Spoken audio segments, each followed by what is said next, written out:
season? Well, it's been hectic, to say the least. I was in Kelowna with my wife 48 hours ago and had to fly back to LA to here last night, arriving at, 8:30. Not a lot of sleep, trying to figure out names and faces. I probably know more people in this room than I do in that room. I'm not sure that's a good thing for me, but it's nice to see some familiar faces. And you know what? We're in a situation. This is never a good thing when a coach is released and a new one's brought in. The timing is a little bit awkward too because of Christmas and that type of stuff. We don't get a practice. We are going to play hockey tonight. We aren't. Trent Yanni and Todd McLellan aren't coming in here and waving a wand and changing forechecks and neutral zones and D-zone coverage and power play. We just don't have time. But what we've asked the players to do is to play harder, to play faster and a little bit smarter. And those are three simple things that I think we can control without any type of tactics or systematic structure play. And then the last thing is the spirit of the team has to improve. And when something like this happens, obviously the spirit of the team is at a low. And we're going to work hard to build that back up. We are going to focus a lot more on what's happening from minute 1 to minute 60. I know that all of you have a job to do, and there's a history of being in the playoffs, not being in the playoffs, winning streaks, losing streaks. And the players have to answer those questions after.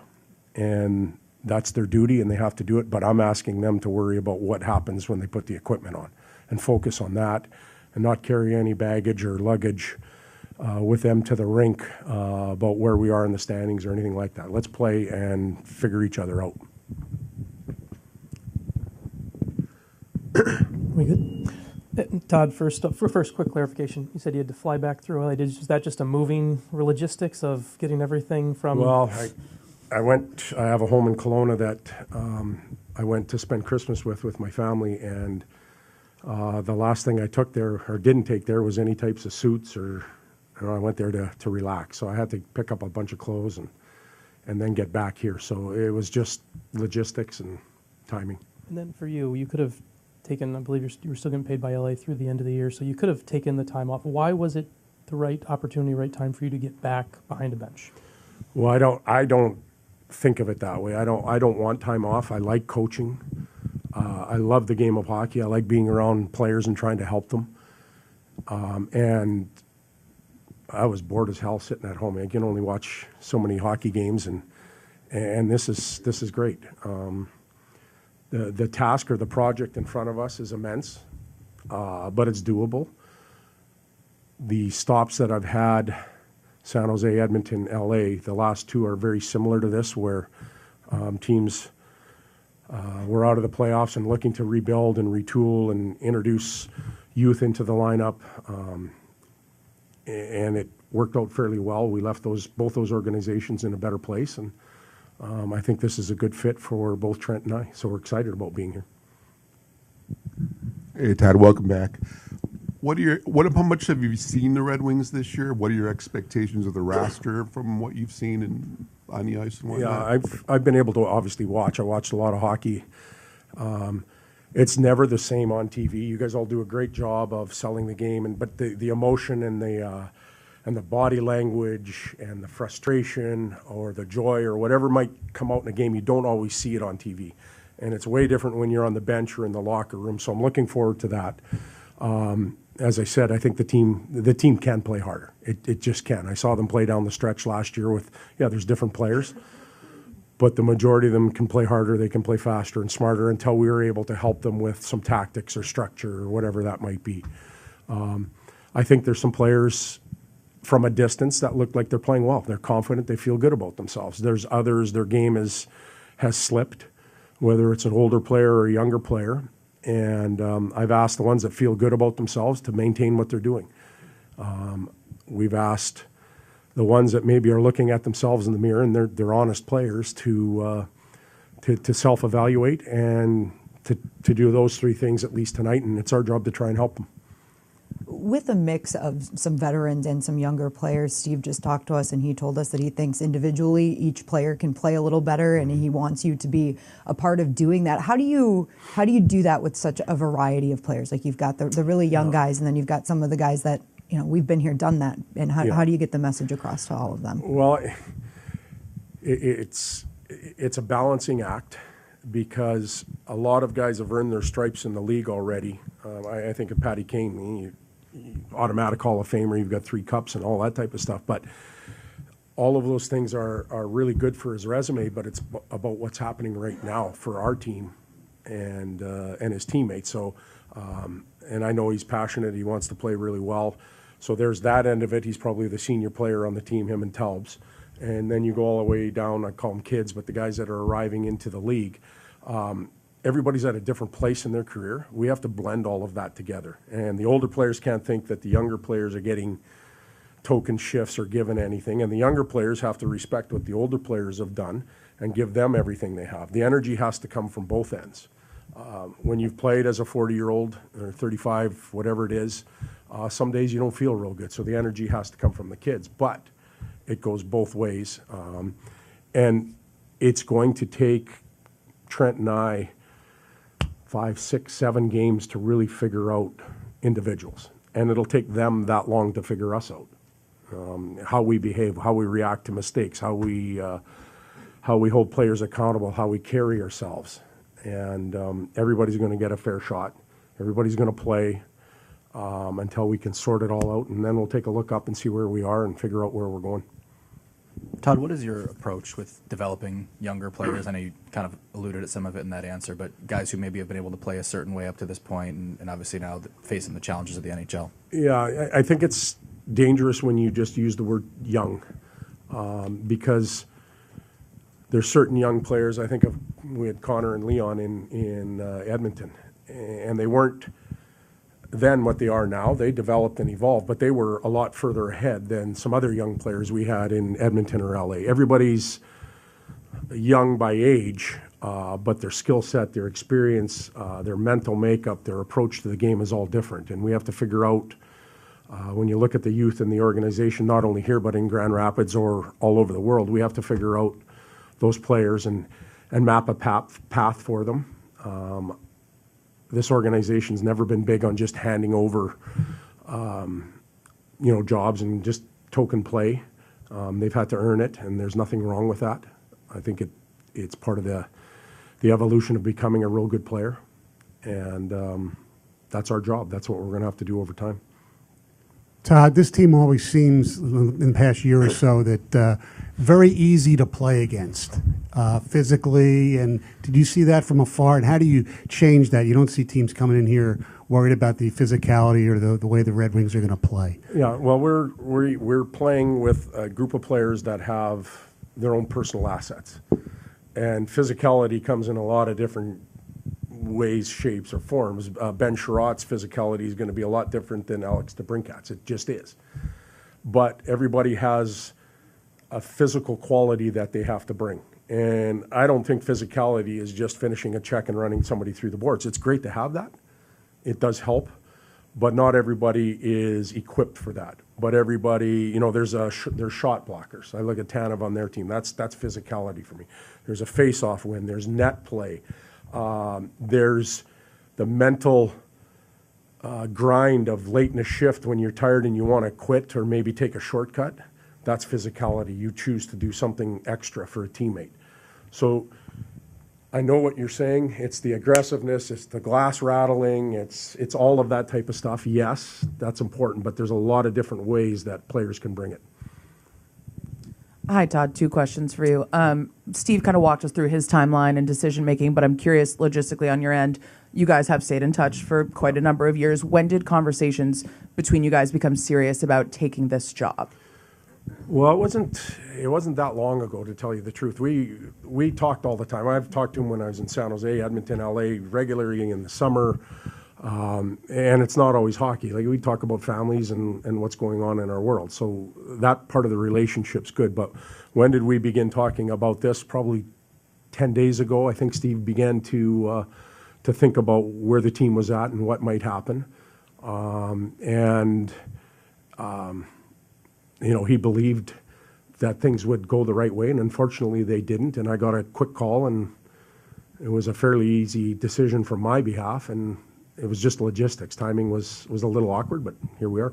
And then secondly, since you've become an NHL head coach, I believe this is the longest time you've gone between gigs. So I'm just curious, you say you've watched a lot of hockey. Is there anything you've learned about yourself or what you're looking for in this role over the last few months? That's a really good question. I think when you watch and you're not involved, you tend to become an expert. And I'm furthest thing from it. But I look at somebody's teams and go, well, why are they doing that? Or why are this? It's way different when you're wearing this and you're standing on the bench. There is no such thing as perfect. When you're sitting at home and you're rewinding it 4 different times and you're going, oh, that's a real good thing on the power play breakout. You become a perfectionist there. And I have to remember that doesn't exist. So, but as far as myself, the game is different now. The players, the athletes are treated differently. They have different expectations. Time here as an assistant coach, Draper, Maltby, Darren McCarty, like those players behave differently. They had different expectations than today's players. So the 900 or 1,000 guys that play hockey aren't going to change for the 32 coaches. We have to adjust what we do and find ways to get the best out of them. And whether it's tactically, relationships, accountability, that's a big word that's used, culture, all that type of stuff. We're the ones that are adjusting and trying to fit in.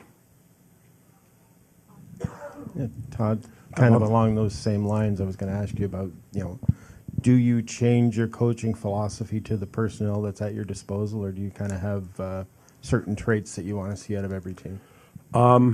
There's certain traits that I'd like to see. I have some beliefs that certain things have to happen in a game, on both sides of the puck.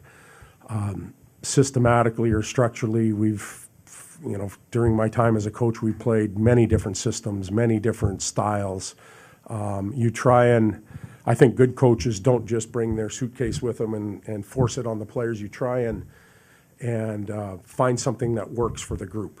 You try and lead them to wins and something that they're enjoying playing maybe, or they get the most out of themselves. As I said when I started, the systems aren't changing, at least not tonight. The structure's not changing. We have no chance to do that. But maybe as early as tomorrow, you'll begin to see change in a certain area. And we can't be all over the map. We have to focus on a few areas, try and change those if we're going to. Give them a chance to have success or failure with it, and then build. And there's so many parts to the game that you can't change everything. With Trent coming with you, you've worked with him a lot. First, just why has he been such a part of your staff for so long? And you talked about adaptability. Just you've got some left, some holdovers from before, some changes. Where does that kind of come now in merging all that? Well, everybody seems to have a right-hand man. I have a right-hand lady at home, and she keeps me in line. Jans does that for me at the rink. He's not afraid to challenge me. He's not afraid to tell me to wake up and take a look and see what's in front of you. So he forces me to make hard decisions, but I do that for him. So there's a good balance. Language is really important when coaches come into a new situation. So some words that I may use may be foreign not only to the rest of the staff, Alex and everybody else, but also to the players. And based on my experience, there is never a player putting his hand up in the air and going, hey, coach, what does that word mean?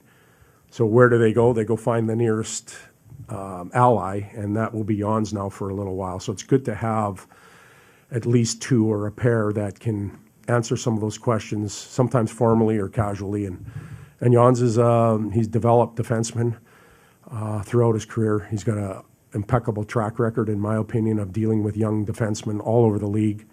And focuses on the penalty kill a lot, and that's obviously an area we're going to try and improve on. Todd, you've coached quite a few superstars throughout your career. I know the Wings have some talent, but obviously not quite up to that level. How does that change, or does that change the systems that you implement and how you want this team to play?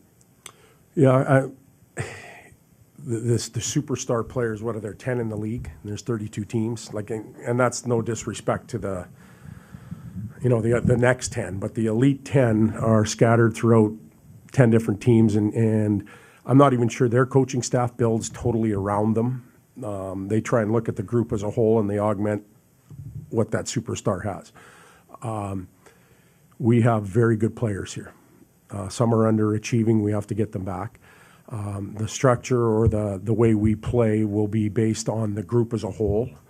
Obviously, some guys play 20 minutes, some guys play 10 minutes, but the group as a whole will be considered when we talk about the style and systems that we'll play.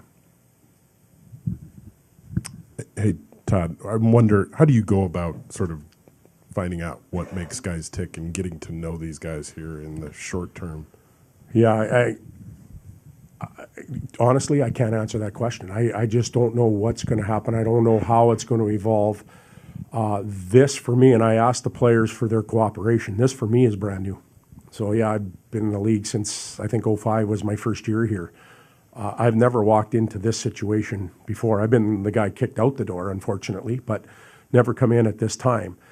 And one thing that I know I can't do is overreact, overcoach, overteach, over meet with players, because it's just going to be too much.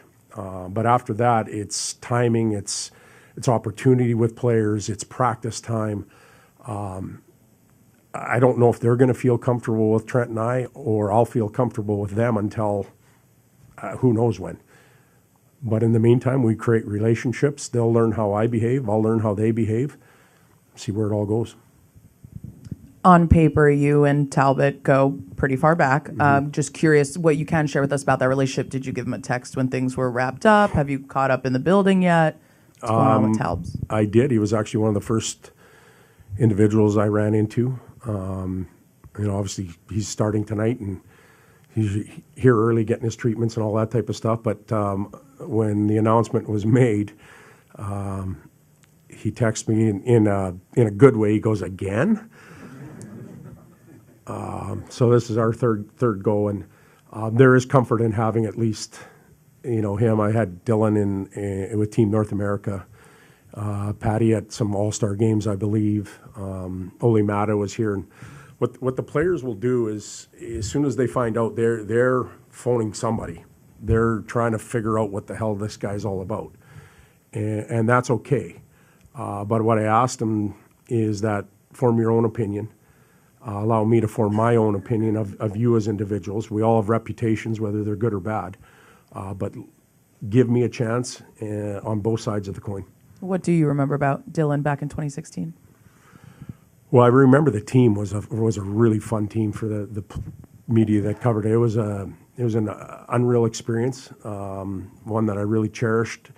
I remember Dylan coming in, and it was a little bit like this situation where you really didn't know the players. They were all 20-year-olds, 21, 22-year-olds. They were still establishing themselves. You didn't know who was the upper echelon or the bottom or whatever, but Dylan was very responsible. He fit the team well. He's got an unreal skill set from that time, and he's only got better. I think he shoulders a lot of responsibility here, and there's a lot of weight put on his shoulders for the amount of time that he's been here, and the questions and answers that he has to give on a nightly basis is not easy. It's part of wearing the C. I saw Stevie do it, and Nick and others. But sometimes the circumstances put a lot of weight on your shoulders. And you can kind of see it in his face a little bit right now. He's, from a distance, watching post-game interviews and stuff like that. I feel it for him. And I'd like to see that spread out a little bit. I want to see somebody else take some of that responsibility on. And it starts with me, I guess. I'll answer those questions. Todd, just wanted to clarify. Did you take a red-eye overnight and land here this morning? No, what was your morning? I think we got in at 8 last night. Okay. We came here and, not a lot of sleep, but back to coaching. And just last time you were here, different building. What are your thoughts? Just getting. Yeah, I know you've been here as an opponent. We've been here as an opponent. Steve brought Trent and I here last night just to get kind of familiar, and I can't even tell you how to get back to the locker room. There's doors and nooks and crannies everywhere. There's a good chance I could walk into the Leafs room tonight. I don't want to do that, and Chief won't be very happy, but I'll figure out where I belong. But the facility is phenomenal. Obviously, the market, the hockey town, I know what that means. I saw it in some really good times, and the goal is to get back there. But it's hockey town for a reason. And Leslie, just when you come in, this quickly, how much do you look at who guys have played with in the past on lines, defense pairings, and coming up with your own? Yeah, we'll start with a very familiar lineup. I think everybody needs a chance to play faster, harder, smarter. And as the game goes on, I may start moving some pieces around based on how I feel. And tomorrow we'll practice. Will the lines look different? Maybe. It's a very hard question to answer because you're asking me to predict in the future what everything looks like, and I'm just trying to figure out the present right now, so I'll deal with that. Your other 3 gigs were all in the West. Is there a difference, you think, in the style of play at all, or is it just hockey? Well, I'm gonna find that out. I haven't had a lot of time to go through scheduling and travel and all that type of stuff, but it's significantly different. Even my time in Detroit, we played in the West. So I've never been in the East. I'm not near as familiar with New Jersey or Carolina or anything like that. Certainly understand teams' tendencies out West, but there's more to it than that. It's fatigue, it's the mental grind. What's it like out in the East? You're flying out for 1 or 2 games and getting back in your own bed. Is that a good thing or a bad thing? Sometimes being out West, when you make a trip and you come through Detroit and you spend 10 days on the road, that can be a good thing or a bad thing. I have to figure all of that out, and it's actually exciting and refreshing to be around new teams and new people. Okay, I'm going to switch the gear and ask a game-related question. Are Simon Edmondson and Ben Sherratt available for you tonight? As far as I know right now, they are. They obviously didn't play last game, and the skate this morning was important for both of them, but I haven't seen them since, so I'm assuming they're playing.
Dylan, just your reaction to the events of the past day with the change in coaching. Yeah, it's obviously where we're at. It's been a frustrating start to the season, and obviously our last performance last week, 2 games against Montreal, and then it's just we're missing something, and ultimately Steve made the decision, and something you don't want to happen. I really like Derek and Boogs as guys. They're really good people, and you never want to see that, especially time that it happened is a little awkward, but felt like something needed to happen, and now we move forward, and we had a great first day with Todd, and so right when it happened, it was difficult to see, but we move forward, and hopefully continue to look at the big picture and develop this further. Dylan, you overlapped with Todd 2016 World Cup of Hockey. Just curious what you remember from your experience with him back then. Yeah, it was a great experience. Obviously, kind of like an all-star team with some really good players, and he was demanding and very organized. I remember that how organized he was, and that was a great experience and something that we have in common. But there's a lot of guys in here that have played for different coaches, and I'm excited to play for them and someone with experience, and I think it's going to be a good thing for our hockey team. Patrick? And can the team get a bump or a spark from coaching change like that? Yeah, I think so. If you look at, I don't know, I guess some teams in the past that have done it. I mean, Pittsburgh won 2 cups when they changed their coach mid-season. I think St. Louis did the same thing as well. They were last in the league when they changed, made a coaching change with Berube and came in, and they won a cup that year too. So I think you can definitely get a spark from it. Pretty much echo everything Dylan said about what's transpired here, and hopefully get a little bump and spark from it and push us forward. How do you approach going into a game like this where you've had Todd as a coach for a few hours right now, and obviously you'll play tonight? What changes in a situation like that? Yeah, I mean, I guess everyone has a clean slate, like he said in our meeting this morning. So clean slate, you try to have a good first impression on the coach, and he's not making it too complicated or anything for us. Try to keep it simple for us. Just go out and play, and bring the spirit, bring the heart, play faster, play with some life in our team, and bring all that, and hopefully it'll turn out well for us. Yeah, Patrick, I know after just one practice it might be difficult to form like an opinion of what he's going to be like, but I'm sure you've crossed paths with him over the years and teammates that have played for him. Just anything that stands out about just what type of coach he is and his expectations and that? I really haven't had much interaction with him before. I know we've kind of both been around a while, but maybe cross paths here and there. But just from the first day and this morning, I think you can definitely feel his presence. Like, he has a presence when he's in the room, the way he speaks, just his voice on the ice. He's seems like he's going to be a coach that's demanding, and I think that's a good thing for our group. Demand more from us, and then hopefully we can put out more for him too. 2 questions. Number one, was it almost, obviously you feel bad for Newsy, a sense of relief when you heard this was happening because it was kind of lingering out there? And the other question for all of you is, what do you think you guys need to improve in the most? Is it compete level? Is it just D, offense, or what would it be specifically? I don't think it's a sense of relief. You don't want to see someone lose their job, and it's ultimately on the players. We're out there playing, and the things that Todd wants to bring in are simple things, but bringing team spirit and life back to us, and that's something that we've been lacking, and something that as a player, when you go out there and you don't have it for whatever reason, it's like we have the last week and multiple times throughout this season. It's it's not the way I want to play. It's not the way I feel the guys up here want to play, or guys in that locker room want to play. And we need to get that back. And whatever happens the rest of the way this season, we need to build the team spirit and the competitiveness back in our locker room, and then so.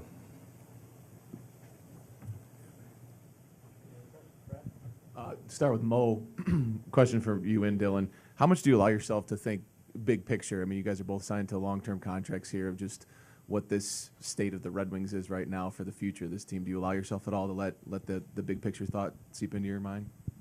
Of course. I think, first of all, you never want to be in a position where you be part of a coaching change.